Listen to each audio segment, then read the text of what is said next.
Welcome to Sherpas, where we share for you to learn and succeed. In this video, we will be discussing contempt or insult to public authorities as one of the aggravating circumstances. Contempt or insult to public authorities. Bakit ito considered aggravating or ano yung basis?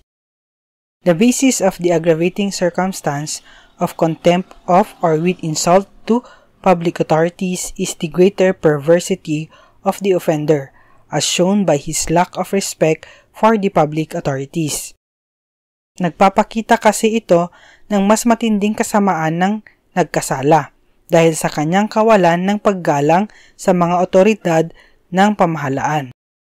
Bago ito i-consider ng court as aggravating circumstance, itong apat na requisites ay dapat mayroon.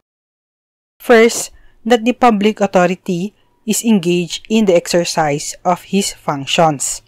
Dapat nagtatrabaho yung public authority noong nangyari ang krimen. Ang tinutukoy dito na public authority ay person in authority.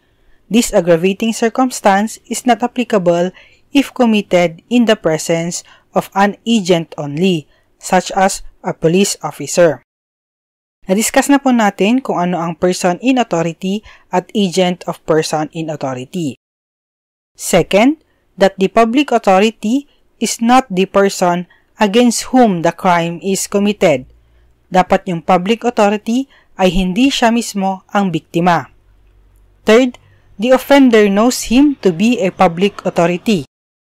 And fourth, his presence has not prevented the offender from committing the criminal act. Despite na may public authority doon at alam niyang public authority yon, ginawa pa rin niya yung krimen.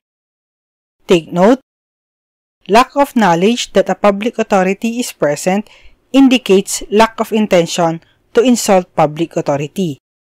So kahit ginawa mo yung krimen sa presensya ng isang public authority, kung hindi mo naman alam na siya pala ang, let's say, isang alkalde o mayor, then hindi mag-a-apply itong aggravating circumstance. Example, sa isang pagdinig ng barangay mediation na pinamunuan ng kapitan ng barangay, inutusan ang magkapitbahay na sina Pedro at Mario na umupo at ayusin ang kanilang alitan. Habang ginagabayan ng kapitan ng barangay ang pag-uusap, biglang tumayo si Pedro, sumigaw ng mga mura at marahas na sinuntok si Mario sa harap ng lahat.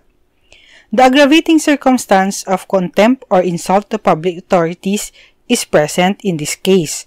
The act of committing violence and hurling insult in front of the barangay captain while he was performing his official duties demonstrated disrespect and contempt for his authority. Tandaan niyo po, si kapitan po dito ay hindi po siya yung biktima ha. Si Mario po ang biktima. Pero despite na nandun si kapitan, sinuntok pa rin siya ni Pedro. Thank you for watching. If you like this video, don't forget to share it and to subscribe.